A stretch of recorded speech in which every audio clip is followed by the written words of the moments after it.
A, kelompok 4 jadi sudah mencakup semua, topik jadi dari, kasus yang dibagikan sudah membuat kesimpulan yang luar biasa. Baik, kita dengarkan satu lagi presentasi dari kelas B.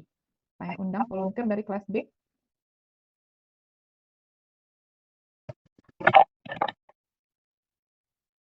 Baik, selamat sore, Bu. Selamat sore, Ibu Rahmi. Ya, Bu. Kami dari kelompok 1 RPL kelas B akan mempresentasikan hasil diskusi kami. Izin share screen, Ibu. Baik, silakan Ibu.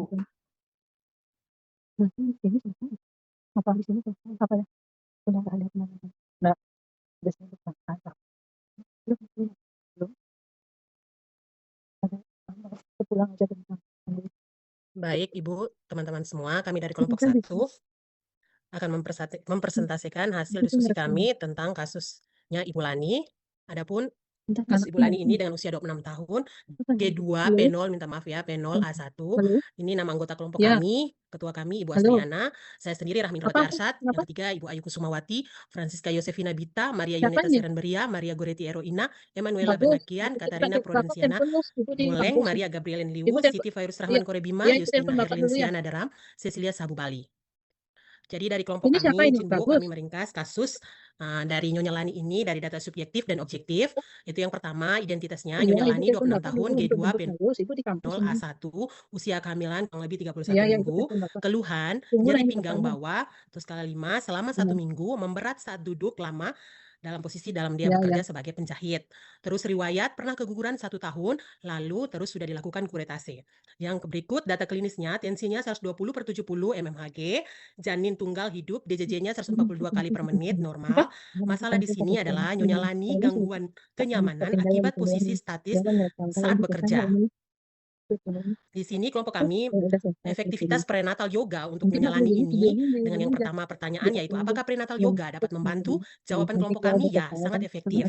Alasan kenapa? Karena yoga adalah terapi komplementer non farmakologis yang aman. Di sini terfokus pada area muskuloskeletal yang terbebani selama kehamilan tua atau trimester 3. Yang berikut sangat cocok untuk pasien dengan mobilitas terbatas atau posisi duduk lama yakni sebagai seorang penjahit. Terus mengapa yoga membantu? Menurut kelompok kami, prenatal yoga pada umumnya dapat membantu menangani berbagai kondisi yang sering terjadi pada ibu hamil seperti ketegangan otot, kelelahan, kecemasan terkait persalinan, serta membantu meningkatkan fleksibilitas dan keseimbangan yang penting selama kehamilan.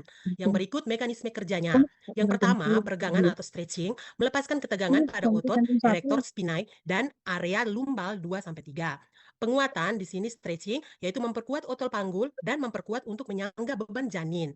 Yang berikut keseimbangan hormonal. Di sini dapat membantu Nyonya Lani menurunkan hormon stres yang memperparah persepsi nyerinya. Yang berikut tentang koreksi postur, yakni di sini Nyonya Lani bisa memperbaiki kelengkungan tulang belakang akibat beban gravitasi ke depan atau perut membesar pada trimester 3 ini. Terus, menurut kelompok kami, analisis keamanan ini, status keamanannya sangat aman dengan prenatal yoga karena dasar pertimbangan. Yang pertama, tekanan darah Nyonya Lani normal, tidak ada risiko hipertensi atau preeklamsia. Yang kedua, kondisi janin sejahtera atau DJJ dan gerakan aktif, tidak ada tanda-tanda persalinan prematur atau perdarahan. Yang berikut tidak ada kelainan fisik seperti pembengkakan kelenjar, udem, atau nyeri pada genitalia. Di sini kami memberi catatan bahwa meskipun ada riwayat keguguran, kehamilan saat ini sudah stabil di semester 3. Yang kedua, perlu menghindari gerakan yang terlalu ekstrim, seperti jongkok dalam waktu lama, gerakan memutar tubuh secara tajam atau menahan nafas dalam jangka panjang. Yang berikut, langkah-langkah prenatal yoga untuk Nyonya Lani pada kasus ini. Yang pertama, persiapan awal, yakni konsultasikan terlebih dahulu kepada dokter atau bidan untuk memastikan tidak ada kontraindikasi tambahan. Yang berikut, pilih kelas prenatal yoga yang diampu oleh instruktur berpengalaman dan bersertifikat. Yang ketiga, gunakan alas yoga yang nyaman dan pastikan ruangan memiliki ventilasi baik.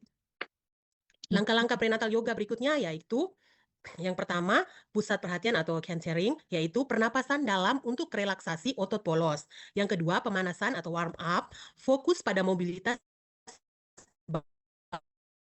bahu dan panggul. Back cage ini ada 3, yakni skull pose, dan itu fleksibilitas tulang punggung. Yang kedua, pelvic tilt, mengurangi tekanan pada pinggang bawah. Yang ketiga, Adnasana atau modifikasi, itu untuk meregangkan seluruh otot punggung. Yang berikut pendinginan yaitu child pose, yaitu posisi sujud terbuka dan savasana miring kiri. Jadi mungkin seperti ini teman-teman, Ibu, centering yaitu pusat perhatian seperti gambar di sebelah, warm up pemanasan, fokus bahu, ini terus dilakukan ini untuk Nyonya Lani ini. Yang pertama posisi tubuh atau sukhasana dengan penyangga, yaitu mengingat Nyonya Lani mengeluh nyeri di lumbal 2-3, ia tidak disarankan duduk bersila langsung di lantai yang keras.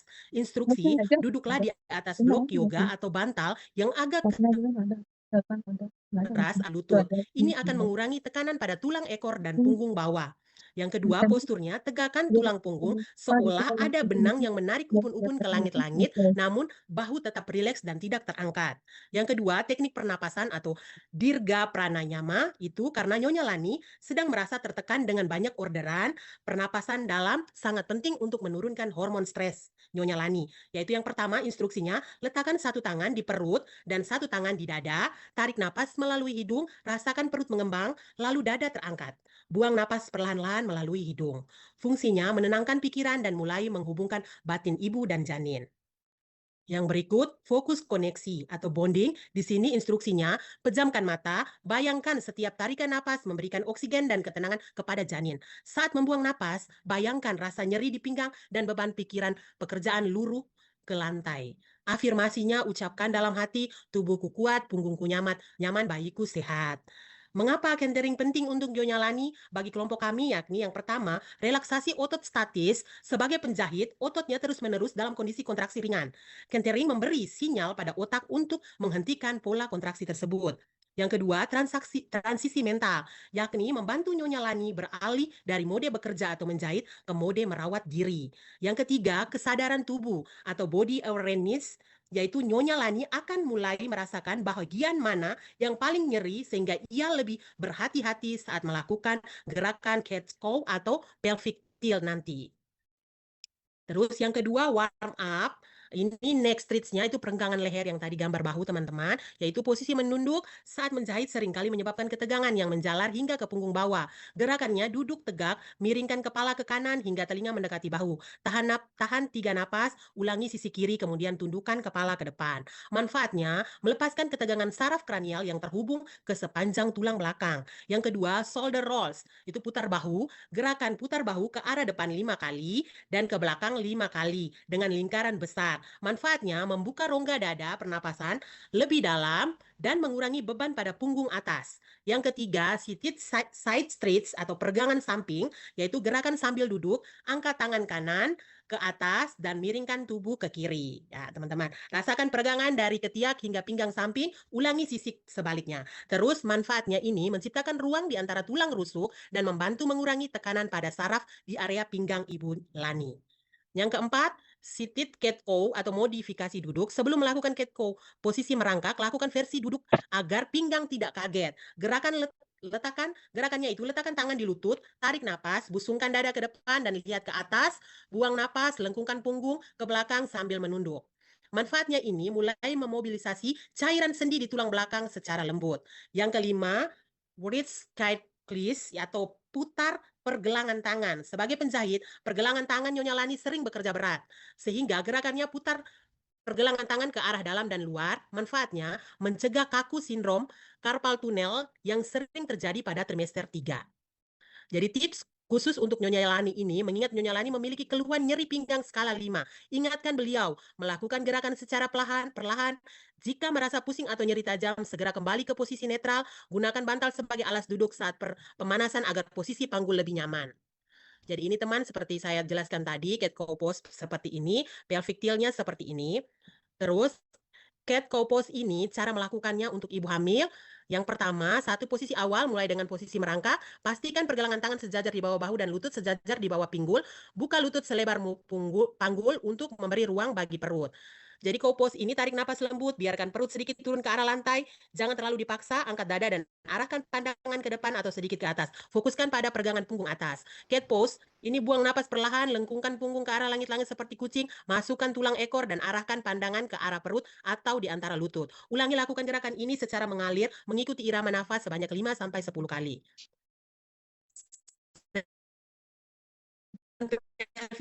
tilt ini cara melakukannya posisi berdiri atau bersandar. Akan ibu setelah waktu menjahit untuk melemaskan otot pinggang.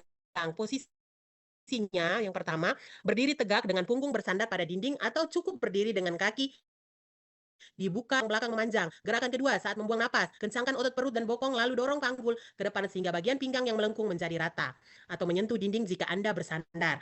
Gerakan tiga, tahan selama beberapa detik lalu lepaskan kembali ke posisi netral. Ulangi sebanyak 10 sampai 15 kali secara perlahan. Ini manfaat untuk Ibu Lani ini yaitu yang pertama, mengurangi beban pada tulang belakang bawah akibat perut yang membesar, memperkuat otot perut yang membantu menyangga rahim, membantu memposisikan bayi dengan lebih baik menuju panggul. Jadi yang gerakan yang berikut yaitu Adho Mukha Svanasana dan Child Pose. Di sini cara melakukan Adho Mukha Svanasana ini teman-teman bisa lihat. Yang pertama, posisi kakinya luas ya, buka kaki lebih lebar, berikan ruang yang cukup bagi perut dan menjaga keseimbangan. Yang kedua, gunakan penyangga. Jika merasa terlalu berat, Ibu Lani bisa meletakkan tangan di atas kursi yang stabil atau blok yoga daripada langsung ke lantai. Ini akan mengurangi tekanan pada pergelangan tangan. Yang ketiga, luruskan punggung, fokuskan utama mendorong panggul ke arah atas dan belakang hingga punggung terasa memanjang. Jangan terlalu memaksakan tumit menyentuh lantai jika rasa tegang. Durasi singkatnya, jangan menahan. Posisi ini terlalu lama, cukup 30-60 detik untuk menghindari pusing karena posisi kepala lebih rendah dari jantung. Manfaat untuk Ibu Lani ini yaitu meregangkan otot hamstring dan punggung bawah yang kaku karena terlalu lama duduk menjahit. Yang kedua, membantu mengurangi ketegangan pada saraf sciatica yang sering menyebabkan nyeri pinggang bawah, memberikan ruang tambahan di dalam rahim sehingga sirkulasi oksigen ke janin lebih optimal. Sedangkan tadi yang terakhir, child pose yang pakai dengan bantal itu teman-teman, posisinya lutut, mulailah dengan posisi berlutut, lalu buka kedua lutut selebar matras atau cukup lebar agar perut ibu bisa berada di antaranya tanpa tertekan. Gunakan penyangga, letakkan bantal besar, guling atau bolster di depan ibu secara memanjang, turunkan tubuh, perlahan turunkan pinggul ke arah tumit, dan rebahkan dada serta kepala ke atas bantal. Miringkan kepala ke satu sisi agar tetap bisa bernapas dengan lega. Relaksasi, rentangkan tangan ke depan dan santai. Dengan santai atau letakkan di samping bantal. Bernapaslah dalam-dalam ke arah punggung belakang. Durasinya 2-5 menit atau selama ibu merasa nyaman. Ini manfaat untuk Ibu Lani yaitu deep relaxation saat efektif untuk menenangkan pikiran setelah bekerja lembur menjahit. Passive stretch yaitu meregangkan tulang belakang secara lembut tanpa usaha otot yang besar. Meredakan LBP-nya itu untuk membantu memanjangkan otot di area lumbal yang sering terasa nyeri. Jadi adapun kesimpulan dan saran dari kelompok kami, kesimpulannya prenatal yoga adalah solusi tepat untuk mengurangi keluhan nyeri Nyonya Lani tanpa obat-obatan. Saran tambahan ini yang pertama, edukasi ergonomi, jangan duduk lebih dari 1 jam tanpa peregangan. Yang berikut, konsumsi air putih cukup. Yang ketiga, meningkatkan jam istirahat malam, minimal 7-8 jam. Terima kasih presentasi dari kelompok 1 kelas BRPL. Saya kembalikan ke moderator. Terima kasih.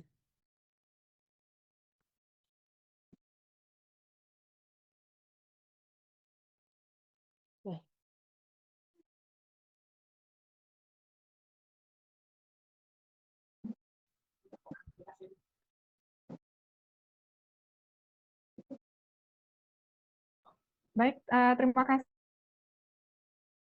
Ibu Rahmi, Ya, Bu. kelompok 1 ya Bu Rahmi, terima kasih luar Iya. biasa. Jadi deskripsinya juga sangat detail ditampilkan, sangat luar biasa dari kelompok 1 di kelas B. Terima kasih Bu Rahmi dan Terima teman-teman kasih. semua. Ya. Jadi kita belajar dari kasus yang mungkin sering ibu-ibu dan teman-teman temukan di lapangan saat memberikan asuhan. Jadi mungkin ini kasus yang ibu dan teman-teman temukan. Jadi kasusnya Ibu Lani ini trimester ketiga mengalami keluhan nyeri punggung bawah, low back pain ya.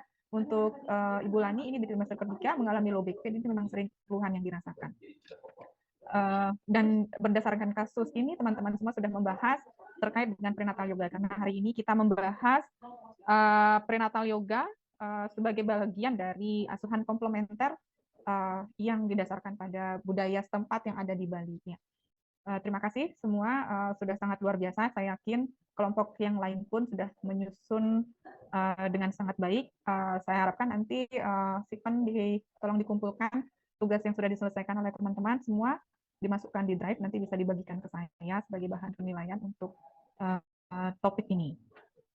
Itu yang pertama. Yang kedua, selanjutnya kita bahas, diskusikan bersama terkait dengan prenatal yoga. Ya, tadi kenapa prenatal yoga? Jadi prenatal yoga ini merupakan salah satu layanan ya, bentuk layanan komplementer yang bisa kita berikan pada klien kita khususnya untuk ibu hamil. Sebenarnya yoga tidak hanya untuk ibu hamil, tetapi bisa juga dipergunakan selama masa kehamilan, persalinan, dan juga masa nifas. Tapi karena topiknya hari ini adalah prenatal yoga, jadi yoga yang diterapkan untuk di kehamilan. Yoga untuk ibu yang tidak hamil tentu akan berbeda dengan yoga untuk ibu yang hamil, karena spesifik kondisi kehamilan itu dipersyaratkan adanya pemilihan. Jadi harus dipilih dulu mana yang boleh dan mana yang berbahaya, tentu tidak bisa diterapkan pada ibu hamil. Kemudian dimodifikasi supaya tidak membahayakan dan juga masih nyaman dipergunakan atau dilakukan untuk ibu hamil, gitu ya. Baik, berdasarkan kasus, kalau kita akan memberikan asuhan pada ibu hamil, karena kita bidan ya, jadi kita mulanya tentu menerapkan manajemen kebidanan, mulai dari pengumpulan data dulu, kemudian membuat kesimpulan, kemudian baru menyusun perencanaan, pelaksanaan, baru kemudian evaluasi. Itu adalah siklus dari manajemen kebidanan yang selalu kita terapkan bila mana kita memberikan asuhan kepada pasien. Jadi berdasarkan data kasus yang kita temukan, misalnya pada Ibu Lani, akhirnya kita membuat kesimpulan, ada diagnosis kebidanannya, kemudian ada permasalahan yang mungkin kita temukan. Pada Ibu Lani kita temukan low back pain, nyeri pinggang bawah terkait dengan kehamilannya. Dan tampaknya ini kita simpulkan tidak ada efek atau tidak ada tambahan yang lain, sehingga ini memang kita perkirakan bahwa keluhan yang dirasakan ibu ini murni karena perubahan fisiologis selama kehamilan dan diperberat karena kondisi-kondisi tertentu. Misalnya pada kasus Ibu Lani, seperti tadi kelompok 2, kelompok pertama dari kelas Denpasar, kelompok kedua itu dari kelas Akupang, dan kelompok ketiga itu dari kelas B, kelas Kupang, itu juga sudah menyadari bahwa ini mungkin diperberat karena faktor pekerjaan ibu, kebiasaan dia sebagai penjahit, dan juga mungkin beberapa kondisi, misalnya orderan yang meningkat, sehingga dia juga terdampak ya. Jadi lebih berat keluhan yang dirasakan, nyeri pinggang yang dirasakan karena posisi duduk statis yang lama beberapa minggu terakhir. Nah, itu kondisi yang dialami berdasarkan kasus yang kita temukan. Selanjutnya, bagaimana kita menyusun? Bagaimana kita menyusun perencanaan? Nah, tentunya komplement itu kan tambahan, ya. Jadi asuhan standar tetap harus diterapkan untuk Ibu Lani. Jadi tidak boleh, karena kita sebagai bidan ada asuhan standar yang harus kita berikan, dan ini harus tetap diberlakukan untuk Ibu Lani. Jadi misalnya untuk ibu hamil trimester ketiga, standar asuhannya seperti apa? Kita terapkan semua. Tidak boleh ditinggalkan. Kemudian untuk keluhan Ibu Lani. Untuk keluhan Ibu Lani, permasalahannya adalah nyeri pinggang. Jadi kalau asuhan standarnya untuk Ibu Lani apa? Jadi tetap ada perubahan postur, kemudian body mekanik. Nah, ini terkait dengan edukasi dan perubahan ini harus tetap diinfokan kepada Ibu Lani. Jadi standarnya adalah tetap edukasi terkait dengan postur tubuh, kemudian bagaimana body mekanik yang baik yang diterapkan untuk ibu, ini harus kita edukasi sehingga nanti misalnya mengatur jam kerja atau istirahat di antara pekerjaan, mengambil posisi lain selain duduk, misalnya jalan-jalan, berdiri di selang waktu bekerja, itu tetap kita anjurkan untuk Ibu Lani. Bagaimana postur duduk yang baik untuk Ibu Lani itu tetap kita informasikan sehingga nanti ini bisa menunjang untuk mengurangi keluhan yang dirasakan. Nah, baru kemudian ada komplement, asuhan komplement tambahan yang bisa kita berikan untuk Ibu Lani. Asuhan komplementnya apa? Komplement yang bisa salah satu, jadi tidak harus yoga, jadi ada opsi lain yang bisa kita pikirkan untuk Ibu Lani. Komplement yang lain, misalnya mungkin kompres bisa kita pikirkan, atau dalam hal ini yoga, kemudian yang lain mungkin kita pikirkan supaya bisa membantu mengatasi keluhan nyeri pinggang yang dirasakan. Nah, tentu ini di sini ada diskusi, ada pertimbangan kenapa kemudian kita memilih salah satu di antara asuhan komplement. Misalnya yang diterima oleh ibu, dia sukanya yang mana, fasilitas yang dia punya, misalnya sudah tidak punya, misalnya tidak ada peralatan, misalnya untuk kompres dia harus menyediakan air hangat, ada peralatan yang mungkin agak susah, ibu tidak suka menggunakan itu, sehingga hal-hal itu perlu kita pertimbangkan juga sebelum kemudian memilih salah satu metode komplementer. Nah, selain itu, satu asas manfaat. Kedua, harus yang kita pikirkan adalah keamanan. Kenapa kemudian pertanyaan yang kedua muncul? Keamanannya seperti apa? Ya, baik sambil share screen, nanti jika ada pertanyaan, diskusi, dan lain-lain, ayo silakan raise hand ya ibu-ibu, teman-teman semua, supaya nanti tidak menunggu di belakang. Saya izin share screen sambil menyampaikan beberapa hal terkait dengan yoga ini. Terlihat ya? Izin terlihat, Bu. Terima kasih. Nah, ini sudah tadi, ini sudah kita lihat saja. Oh, yang ini tadi belum kesini. Aspek latihan dalam yoga. Jadi yoga ini adalah salah satu metode komplementer yang bisa kita terapkan pada ibu hamil. Jadi berdasarkan budaya setempat, jadi yoga ini sudah diterima sebagai salah satu budaya yang ada di Bali, sehingga untuk di Bali sendiri yoga sangat sangat banyak kita temukan ya, entah itu untuk ibu yang hamil ataupun dalam kondisi tidak hamil. Jadi yoga banyak dipraktikkan oleh masyarakat di Bali. Nah, jadi secara tradisional aspek latihannya sebenarnya aspeknya itu banyak. Dari etika moral, kemudian disiplin, pengaturan postur yang ini kita kenal, pengaturan pernafasan, penarikan indera atau gangguan dari luar, latihan konsentrasi, meditasi, dan samadhi. Ini adalah aspek-aspek yang dilatih dalam yoga. Jadi tidak hanya seperti yang kita kenal secara tradisional, ini latihan dalam yoga ini banyak. Kalau yang sekarang kita kenal ini yoga itu lebih ke pengaturan postur, kemudian latihan pernafasan, dan juga penarikan indera, ya, jadi konsentrasi pada sesuatu atau misalnya pada diri sendiri. Ini aspek-aspek yang banyak diterapkan sekarang. Nih ya, jadi pengaturan postur, pernafasan, dan pemusatan pikiran. Ini lebih banyak kita kenal dalam praktiknya sekarang. Jadi saat ini yoga ini lebih dikenal sebagai salah satu model atau bentuk exercise. Tapi sebenarnya latihan yang lain itu banyak. Sekarang kita mau fokus latihannya kemana? Kalau memang latihan fisik lebih cenderung ke latihan fisik, mungkin kita akan lebih banyak melatih asananya atau posturnya. Tapi kalau nanti kita ingin melatih pemusatan pikiran atau pernafasan, jadi lebih banyak aspek itu yang kita latih, atau bagian yang lain dari latihan yoga yang ingin kita terapkan lebih banyak. Kemudian manfaat. Jadi apa manfaat? Jadi kalau untuk Ibu Lani tadi manfaatnya sudah jelas ya dari Ibu semua, jadi tidak perlu kita saksikan. Jadi hasil penelitian pun itu mengatakan bahwa ada peningkatan kualitas hidup, kemudian menurunkan stres, kecemasan, dan gangguan tidur. Dari Ibu Lani ini mengalami gangguan tidur, mungkin satu karena kejar tayang dari order, kemudian kecemasan juga iya, kelelahan fisik dan mental mengakibatkan Ibu kemudian susah tidur. Itu dengan yoga ini bisa sangat dibantu. Kemudian kita melakukan aja. Kemudian mengurangi keluhan, terutamanya nyeri pinggang, kemudian kram kaki dan nyeri pelvis. Ini juga hasil penelitian ini menyebutkan bahwa untuk khususnya latihan yoga terkait dengan postur ini mengurangi keluhan nyeri termasuk nyeri pinggang, kram kaki dan pelvis.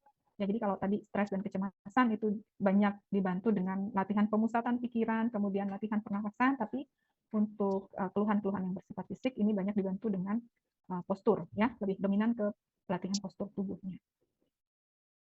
Nah, ini kenapa kemudian nyeri pinggang dan panggul itu bisa dibantu dengan latihan yoga. Satu, membentuk postur yang baik. Kedua, itu adalah stretching, melatih meredakan ketegangan. Kemudian juga meningkatkan kekuatan otot sehingga keluhan-keluhan yang dirasakan itu bisa sangat berkurang. Oke, lanjut di sini. Yang kedua, kemudian aspek keamanan dari latihan yoga. Jadi latihan yoga tadi dari kelompok 2 ya, yang kedua dari kelas A itu mengatakan bahwa yoga aman sepanjang kita harus melihat dulu nih aman tidak dilakukan oleh ibu, bagaimana kondisi ibu sekarang, apakah memungkinkan ada kontraindikasi ibu melakukannya. Kemudian yang kedua perlu pendampingan. Yang pertama supaya memastikan bahwa ibu melakukannya dengan betul, tidak ada cedera yang mungkin terjadi pada ibu kalau dia melakukan latihan. Nah, tetapi secara umum jika hal-hal tersebut tercapai, ada penelitian yang dilakukan itu menunjukkan bahwa yoga ini aman, ya, tidak ada perbedaan antara ibu yang melakukan yoga dan tidak melakukan yoga. Tidak ada efek yang berbahaya yang ditemukan pada kelompok ibu yang mengalami yoga, yang melakukan yoga. Ini juga penelitian yang lain, jadi hasil-hasil penelitian ini menunjukkan bahwa jika hal-hal tersebut diperhatikan bahwa yoga memang aman untuk dilakukan. Kemudian terkait dengan pendampingan ini diperlukan seperti tadi bahwa memang memastikan ibu itu melakukan latihan dengan benar. Jadi aspek-aspek itu yang perlu diperhatikan sehingga memang perlu pendampingan. Jadi dari Permen nomor 103 di tahun 2014 tentang pelayanan kesehatan tradisional. Jadi salah satu tenaga praktisi yang bisa melatih atau memberikan edukasi terkait dengan yoga atau latihan komplementer ini adalah tenaga kesehatan yang sudah tersertifikasi, pernah berlatih dan punya sertifikat yang menyatakan secara legal bahwa praktisi tersebut tersertifikasi, begitu ya, sehingga ini aspek yang perlu diperhatikan juga. Ini beberapa foto terkait dengan latihan yoga yang dilakukan. Jadi sekarang umumnya di desa-desa, di puskesmas, khususnya di Bali, saya tidak tahu di teman-teman di Kupang seperti apa. Kalau yang di Bali, puskesmas biasanya melakukan kelas ibu hamil nanti diikuti dengan latihan yoga. Ini banyak di puskesmas diselenggarakan, atau juga kelas-kelas ibu hamil yang diselenggarakan oleh desa, karena sekarang desa bisa menyelenggarakan sendiri di bawah, tentunya masih di bawah supervisi dan dari puskesmas, di mana desa itu sebagai wilayah kerjanya, gitu ya. Jadi nanti tetap ada pendampingan dari bidan, kemudian ada instruktur yang diundang atau bidan sendiri yang sudah tersertifikasi bisa memberikan bentuk exercise, salah satunya adalah yoga. Mungkin sharing teman-teman yang di Kupang, seperti apa penerapan yoga di kehamilan khususnya? Ada yang mau sharing? Sore Bu, Iya, izin. silakan Ibu. Kalau untuk yoga Bu, kalau khusus untuk di kampus kebidanan ini hanya sekedar materi kuliah Bu. Kalau untuk pelaksanaan, mungkin teman-teman di puskesmas saya kurang tahu, tapi setahu saya selama saya di Kota Kupang ini pelaksanaannya masih terbatas, mungkin kalau ada di kelas ibu hamil saja mungkin Bu. Gitu. Tapi kalau untuk merasa itu suatu kebutuhan dan dipraktekkan secara rutin, belum ada Bu. Belum ya Bu. Baik, terima kasih sharingnya. Teman-teman yang di pelayanan seperti apa, teman-teman? Karena kalau di Bali itu ada, jadi kalau di Bali, di puskesmas di Bali itu ada program kesehatan tradisional. Di bawah program kesehatan tradisional di puskesmas ini salah satunya, ya tergantung puskesmas, maunya nanti biasanya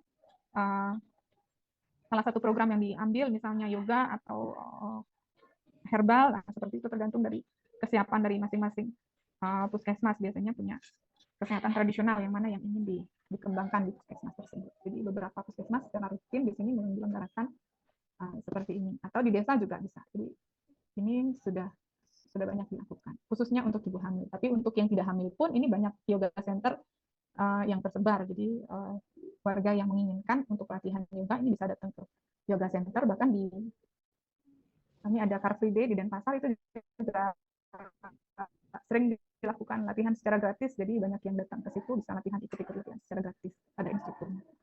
Teman-teman yang dari Kupang mungkin ada sharing yang lain? Izin Bu. Iya, Izin Bu. ya silakan Bu.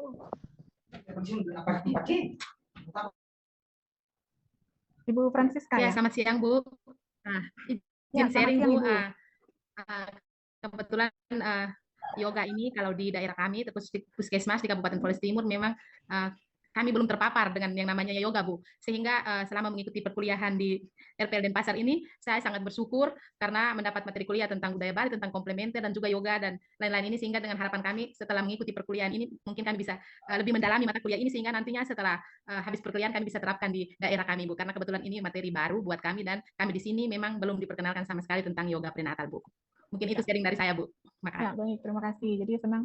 Jadi bisa memperkenalkan, mungkin ada yang bisa tentunya harapan terbesar kami adalah materi dalam perkuliahan ini tentu bisa nanti diterapkan, gitu ya. Baik, terima kasih. Nah, ini beberapa puskesmas, ini di puskesmas yang menyelenggarakan latihan yoga untuk ibu hamil, biasanya digabung dengan kelas ibu hamil. Nah, jadi itu aspek keamanan yang tadi. Yang pertama, nah ini aspek keamanan, kita baca sedikit nanti. Ini untuk aspek keamanan dari latihan yoga, karena kita menganggap ini adalah bagian dari exercise, tentu syarat-syarat exercise untuk ibu hamil ini juga harus diperhatikan. Rekomendasi terkait exercise selama ibu hamil ini juga berlaku untuk ibu hamil. Jadi pastikan kondisi ibu dalam kondisi yang normal, ibu maupun janin dalam kondisi sehat. Jadi sesuai tekanan darah, BJJ, dan kondisi fisik yang lain itu harus dievaluasi sebelumnya oleh bidan dan tenaga kesehatan dokter yang lain sebelum merekomendasikan latihan latihan untuk ibu hamil. Yang kedua, yang selanjutnya adalah menyesuaikan dengan kemampuan. Jadi ibu hamil bukannya tidak boleh bergerak, tetapi selalu memperhatikan kemampuan, batas kemampuannya, jangan memaksakan diri. Ini yang penting, yang perlu diperhatikan. Jadi kadang-kadang kalau di Bali pun saat ini masih banyak anggapan bahwa ibu hamil itu tidak boleh bergerak, jadi harus banyak diam. Dan itu sebenarnya kurang bagus ya untuk ibu hamil, karena kesehatan itu tidak hanya datang dari nutrisi, tetapi juga dari pola aktivitas sehari-hari. Sekarang dengan teknologi dan gaya hidup yang sekarang, terutama di kota-kota seperti di Kota Denpasar, di mana warga tidak banyak bergerak lagi. Aktivitas banyak di rumah, duduk, tiduran, kemana-mana ada kendaraan, naik motor, mobil, ada angkutan umum, sehingga tidak banyak aktivitas yang dilakukan oleh orang-orang, termasuk ibu hamil pun seperti itu. Apalagi ibu hamil ditambah ibu hamil tidak boleh capek, tidak boleh bergerak banyak, harus banyak diam dan duduk, dan itu masih sampai sekarang pun anggapan itu masih ada. Padahal sebenarnya ada rekomendasi terkait dengan aktivitas fisik yang harus dilakukan selama kehamilan oleh ibu. Tetapi demikian, jadi tidak juga harus memaksakan begitu ya, jadi harus disesuaikan dengan kemampuannya. Istirahat diantaranya boleh, jadi dalam upaya untuk tidak memaksakan diri, kemudian tidak boleh menahan nafas, boleh minum selama latihan juga masih boleh. Ya, ruangan, perhatikan ruangan dan keamanan, ini menjadi hal yang penting, dan sampai akhirnya menimbulkan kecelakaan yang tidak diinginkan. Nah, kemudian kita juga harus memperhatikan kontraindikasi yang perlu kita lihat, apakah pada kondisi-kondisi ini kita temukan pada ibu hamil atau tidak. Misalnya heart disease atau penyakit jantung, kemudian penyakit paru obstruksi, kemudian adanya serviks yang inkompeten, jadi adanya mungkin riwayat abortus yang berulang atau riwayat persalinan prematur sebelumnya yang kita curigai ini disebabkan oleh inkompetensi serviks, ini mungkin harus diperhatikan. Kemudian multiple gestasi ini perlu diperhatikan ya, mengingat tingginya risiko persalinan preterm. Kemudian adanya perdarahan, plasenta previa ini juga harus dihindarkan. Kemudian prematur dari persalinan sebelumnya, adanya ketuban yang pecah. Kemudian hipertensi, ya ini juga menjadi perhatian. Jadi kalau ada kondisi-kondisi ini, sebaiknya bentuk-bentuk olahraga yang lain tidak hanya yoga ini perlu dievaluasi lagi manfaat dibandingkan dengan risiko yang dialami. Jadi sangat hati-hati. Nah, tetapi karena latihan yoga seperti yang tadi kita lihat di depan tidak hanya terbatas pada latihan fisik. Nah, dalam hal seperti itu latihan yoga masih bisa dilakukan karena misalnya fokusnya untuk latihan pernafasan. Jadi ini masih aman karena fokusnya tidak ke latihan fisik, tapi bentuk latihan yang lain, misalnya pemusatan pikiran, latihan pernafasan, ini aman dilakukan oleh ibu hamil. Nah, tetapi dia harus lebih berhati-hati jika ada kontraindikasi, ada kondisi-kondisi ini, tapi dia ingin melakukan latihan fisik. Dan itu yang perlu diperhatikan. Kemudian, nah selama latihan, ini screening. Tadi yang awal itu adalah screening. Apakah dia boleh melakukan exercise atau tidak. Yang kedua, jika dalam latihan, dia menemukan adanya perdarahan atau cairan yang keluar dari jalan lahir, dia kelelahan, kemudian jantung berdebar atau nyeri dada, sakit kepala, atau pusing atau pandangan gelap, ini menjadi perhatian. Adanya nyeri perut atau sesak nafas. Nah, ini kondisi-kondisi ini, ibu harus menghentikan latihannya. Kemudian kapan ibu bisa melakukan latihan lagi? Sampai permasalahan dari keluhan ini ditemukan. Jadi harus dievaluasi lagi. Kondisi ibu dilihat lagi, apa yang menyebabkan jantung berdebar atau nyeri dada, sakit kepala. Nah, kondisi-kondisi ini harus dievaluasi lebih mendalam lagi sebelum ibu boleh melanjutkan latihannya kembali. Nah, itu. Jadi memang harus diperhatikan sehingga rekomendasi di awal untuk ibu melakukan exercise ini sangat penting. Kemudian jika ada hal-hal yang terjadi selama latihan, ini harus dievaluasi sampai clear kondisinya, memang ibu aman untuk melakukan latihan, baru boleh ibu melakukan latihan lagi. Nah, ini aspek keamanan yang perlu diperhatikan. Kemudian rekomendasi. Rekomendasi sama seperti rekomendasi exercise selama kehamilan. Jadi sebenarnya kalau latihan yoga ini bisa dilakukan dari awal apabila latihan yoganya lebih fokus ke pernapasan, fokusnya ke pemusatan pikiran, itu dari awal kehamilan pun itu aman dilakukan. Tetapi biasanya jika aspek latihan fisik itu ditonjolkan, ini sebaiknya dimulai lebih lambat, sekitar trimester kedua itu baru dimulai latihannya. Dan ini dilakukan secara bertahap sesuai dengan kemampuan. Nah, rekomendasinya sama seperti rekomendasi exercise selama kehamilan. Jadi kalau dia exercise itu 150 menit per minggu itu disarankan untuk ibu dengan intensitas sedang, latihan intensitas sedang. Dan ini juga berlaku untuk yoga, di mana kita ingin menonjolkan aspek latihan fisik untuk ibu hamil. Nah, secara umum biasanya latihan 3 kali seminggu untuk yoga itu cukup, 2-3 kali seminggu itu cukup, di samping aktivitas fisik yang lain. Jadi tidak harus yoga saja, tetapi yoga juga bisa di-combine atau dibarengi dengan aktivitas fisik yang lain, seperti misalnya jalan, kemudian atau bentuk latihan fisik yang lain itu boleh ditambahkan. Jadi tidak harus yoga, hanya yoga saja ya, jadi boleh. Kemudian latihan terstruktur ini biasanya sangat dianjurkan di awal. Sebelum ibu bisa melakukan latihan secara mandiri, sebaiknya ibu didampingi dulu oleh instruktur atau tenaga kesehatan sebelum dia bisa melakukan latihan sendiri di rumah, dengan tentunya dengan instruksi yang jelas yang diberikan oleh instruktur. Oke, ini kapan dan seberapa sering? Nah, bagaimana melakukan latihan? Tadi sudah jelas beberapa kelompok, tadi 3 kelompok yang mempresentasikan. Jadi tahapannya seperti teman-teman sampaikan tadi, ada centering dulu, nanti latihan pernafasan, warming up, kemudian baru latihan intinya, dan terakhir itu relaksasi atau pendinginan. Ini adalah tahapan. Jadi untuk centering ini biasanya pemusatan pikiran dulu, meminimalisir gangguan dari luar, kemudian baru dengan latihan pernafasan, kemudian mungkin ditambahkan nanti ada afirmasi, bisa di pranayama di depan, atau biasanya lebih enak di relaksasi di akhir, itu biasanya ditambahkan afirmasi sehingga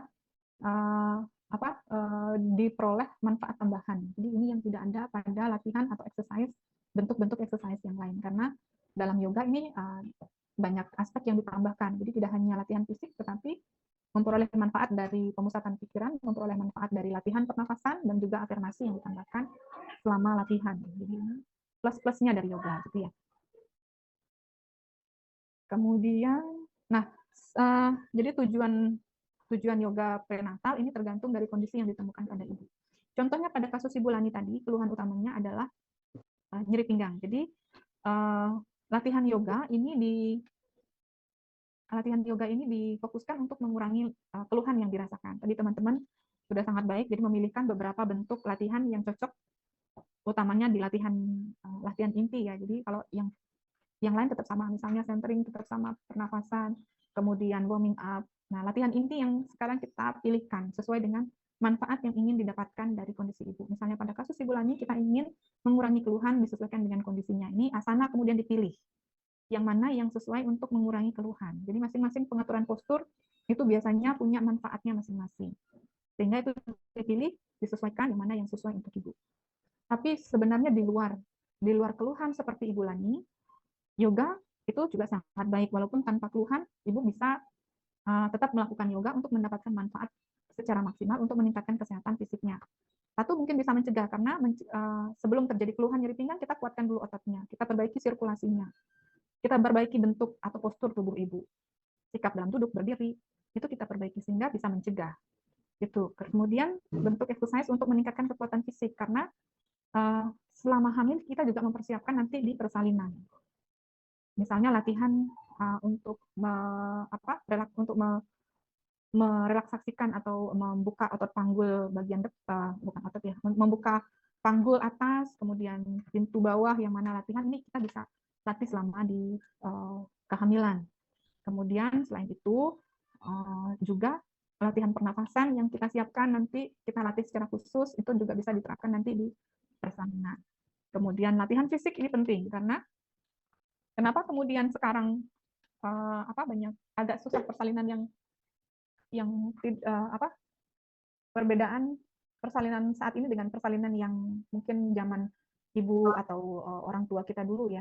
Jadi karena beliau-beliau aktivitas fisiknya banyak, jadi kekuatan fisiknya bagus, ototnya terlatih, dan ini juga sangat membantu selama proses persalinan. Beda dengan kondisi saat ini di mana gaya hidup lebih banyak duduk, kemana-mana ada kendaraan, pekerjaan juga mungkin sebagian banyak duduk, nah itu juga sangat berpengaruh, sehingga nanti proses persalinan juga mungkin akan lebih sulit.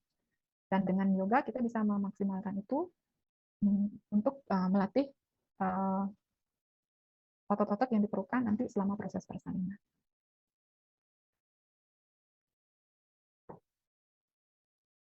Jadi bagaimana melakukannya? Jadi harus dilakukan secara bertahap, membangun kekuatan tubuh secara bertahap. Jadi jangan serta-merta ke intensitas yang tinggi, tetapi secara bertahap sesuai dengan kemampuan. Nah, bagaimana mengenal? Sekarang kita mengenal beberapa asana. Jadi tadi saya sampaikan bahwa beberapa asana mungkin punya manfaat yang spesifik untuk kondisi tertentu, sehingga beberapa asana perlu kita pilih yang sesuai dengan Ibu.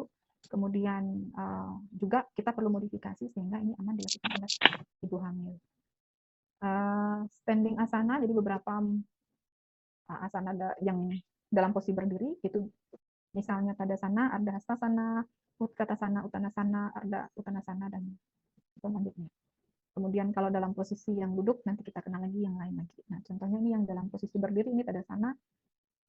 Untuk ibu hamil ini kita modifikasi, dia kalau Tadasana yang tradisional, kakinya ini harusnya rapat, ya. Tapi pada ibu hamil ini kita modifikasi supaya menjaga keseimbangan tubuh dan kondisi panggul ibu memungkinkan, jadi posisi kakinya kita buka. Biasanya selebar bahu, dan posisi ini sangat bagus untuk mengoreksi sikap tubuh ibu dan menjaga supaya lengkung, terutama lengkung tulang belakang itu tidak terlalu tajam, dan ini akan mencegah ibu mengalami keluhan nyeri pinggang, terutamanya di kehamilan trimester kedua dan ketiga, di mana beban dari pembesaran uterus dan payudara yang besar mengakibatkan ibu cenderung ke lordosis, posisi lordosis. Nah, ini manfaatnya, dan ini bagaimana membentuk postur tersebut. Kemudian Ardha Hastasana, masih dalam posisi berdiri, ini creating atau mendapatkan posisi lebih lebar di bagian dada, sehingga ini biasanya posisi transisi untuk ke postur selanjutnya. Ini Utkatasana. Utkatasana ini seperti posisi duduk. Jadi latihan ini, nah beberapa postur mungkin kita sering temukan kurang tepat, sehingga ini harus diperbaiki dulu sebelum mendapatkan fungsi atau manfaat yang sebesar-besarnya, ya, posisi Utkatasana ini. Manfaatnya adalah untuk menguatkan otot paha. Jadi secara luas ini untuk meningkatkan kekuatan otot. Langkah-langkahnya seperti ini.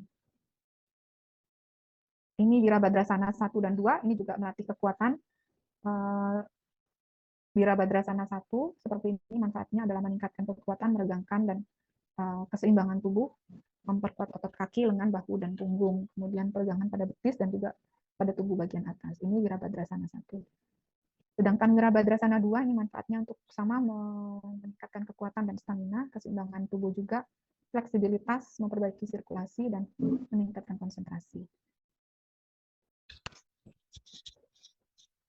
Uttanasana, jadi ini postur yang baik, Uttanasana.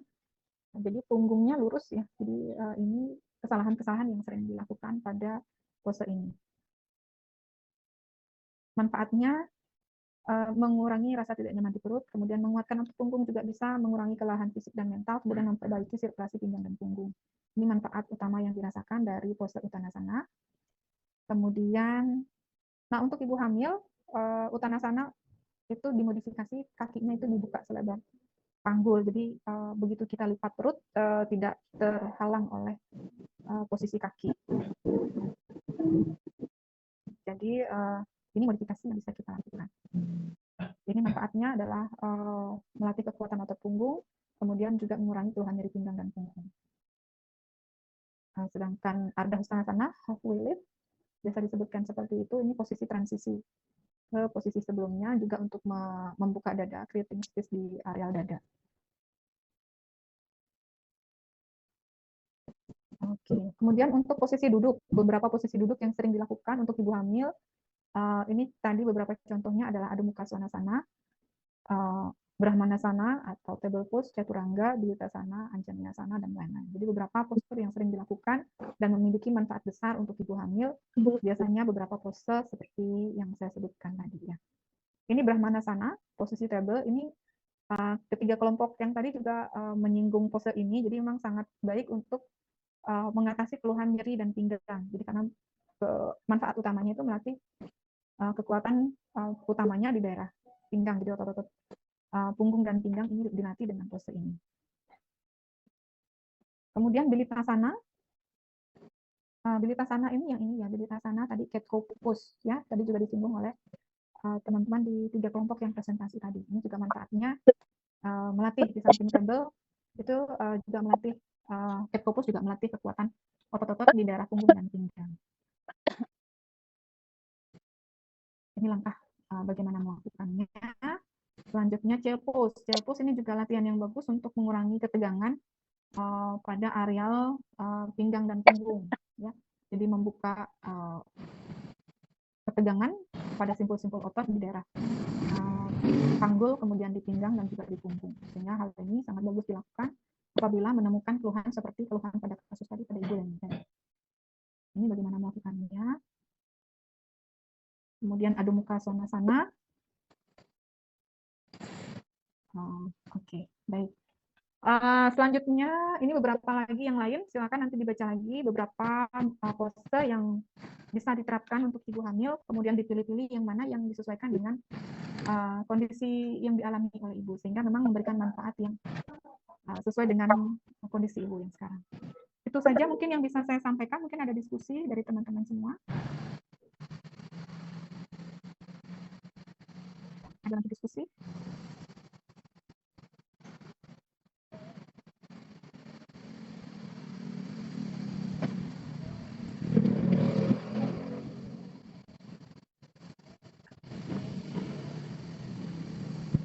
Untuk sebentar pas, Ibu. Ibu Mari, terima kasih. Teman-teman semua, terima kasih. Jadi kita belajar dari kasus. Jadi seperti apa kita mengelola perempuan, ibu hamil, dengan berbagai macam kondisinya, khususnya terkait dengan asuhan komplementer. Jadi, note yang ingin saya sampaikan untuk ibu teman-teman, berarti komplement itu adalah tambahan, asuhan tambahan. Jadi sebagai bidan, kita tetap menerapkan manajemen kebidanan apabila kita melakukan asuhan kebidanan. Kemudian standar asuhannya tidak boleh dilupakan. Itu wajib untuk kita karena kita adalah praktisi profesional. Kita sebagai bidan, asuhan standarnya itu wajib kita terapkan. Kemudian baru kita menerapkan komplement yang sesuai dengan kebutuhan. Komplement yang kita pilih ini tentunya kita pikirkan yang pertama adalah manfaatnya untuk ibu sesuai dengan kondisinya. Kemudian aspek keamanannya harus kita perhatikan. Jangan sampai asuhan atau layanan, bentuk layanan yang ingin kita berikan itu hanya memberikan dampak buruk. Kemudian selanjutnya adalah langkah-langkah mengerjakannya seperti apa, itu sangat penting. Jadi SOP terkait dengan layanan yang kita berikan, dan terakhir adalah evaluasi. Nah, evaluasi tentunya terkait dengan manfaat yang kita inginkan dari layanan komplementer yang kita berikan. Nah, untuk prenatal yoga, karena cara kerjanya tadi adalah satu, yang pertama itu bisa menurunkan ketegangan. Itu juga bisa mengurangi rasa nyeri. Mungkin kita bisa evaluasi secara segera dampaknya, tetapi biasanya tidak banyak. Biasanya nyeri itu karena dominan itu karena adanya spasme, adanya ketegangan otot, sehingga akhirnya timbul persepsi nyeri pada ibu. Sehingga dengan yoga sebenarnya tidak instan manfaat yang didapatkan. Tetapi dengan latihan yang teratur ini akan meningkatkan kekuatan otot, memperbaiki postur dan posisi, ditambah nanti dengan pengurangan ketegangan melalui latihan pernapasan dan penurunan stres, itu akhirnya akan mengurangi keluhan yang dirasakan. Sehingga evaluasi terbaik yang bisa dilakukan itu tidak segera, tetapi mungkin setelah seminggu atau 2 minggu latihan yang teratur, itu bisa kita evaluasi hasilnya. Di samping latihan asuhan standar tadi ya diberikan, ditambahkan komplementer, evaluasinya tidak bisa segera, tentunya setelah seminggu atau 2 minggu kemudian baru kita bisa evaluasi. Nah, itu kesimpulan akhir dari kegiatan perkuliahan hari ini. Jika tidak ada hal-hal yang lain, kita cukupkan kuliah pada sore hari ini. Terima kasih. Semoga memberikan manfaat yang sebesar-besarnya untuk teman-teman semua. Mohon maaf jika ada hal-hal yang kurang berkenan. Terima kasih semua. Kita akhiri pertemuan pada sore hari ini. Terima kasih, Bu. Terima kasih, Ibu. Terima kasih banyak, Terima kasih, Ibu. Terima kasih, Ibu. Oh ya, satu lagi, mohon maaf. Untuk minggu depan, besok itu masih ada terjadwal besok lagi ya. Ada pertemuan 1 kali lagi karena saya diberikan 3 kali. Jadi masih ada terjadwal untuk besok. Itu terkait dengan evaluasi. Sebenarnya untuk evaluasi prenatal yoga itu tidak sama seperti asuhan standar yang kita lakukan. Jadi apakah latihan sudah dilakukan, seberapa sering dilakukan, apakah dilakukan dengan cara yang betul, kemudian dampaknya apa, itu saja. Jadi sepertinya kita sudah rampungkan hari ini, sehingga besok tidak ada kuliah tatap muka lagi ya. Jadi kita sudah rampungkan hari ini.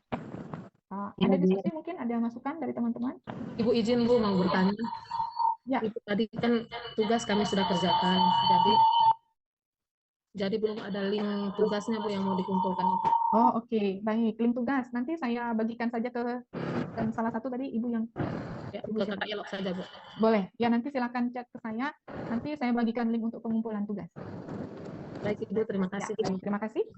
Izin Bu, Ya, Izin. Kasih, Bu.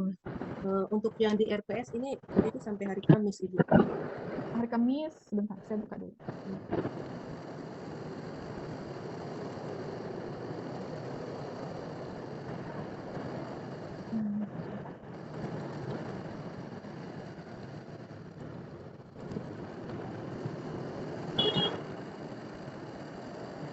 Bentar, saya buka RPS sebentar ya, Bu.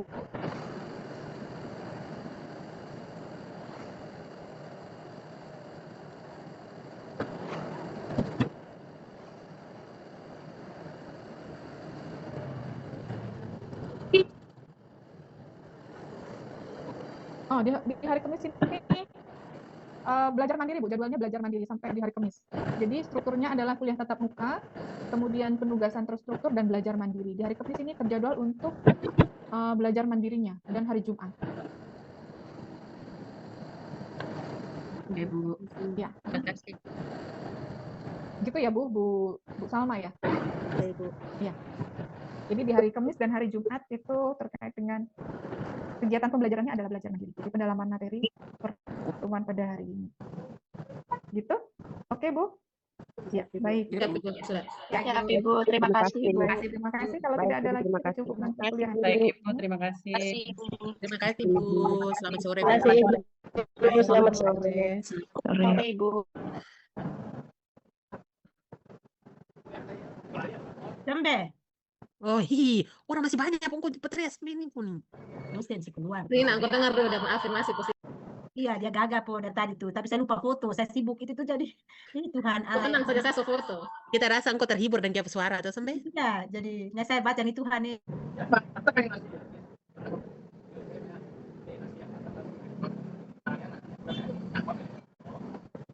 Baik,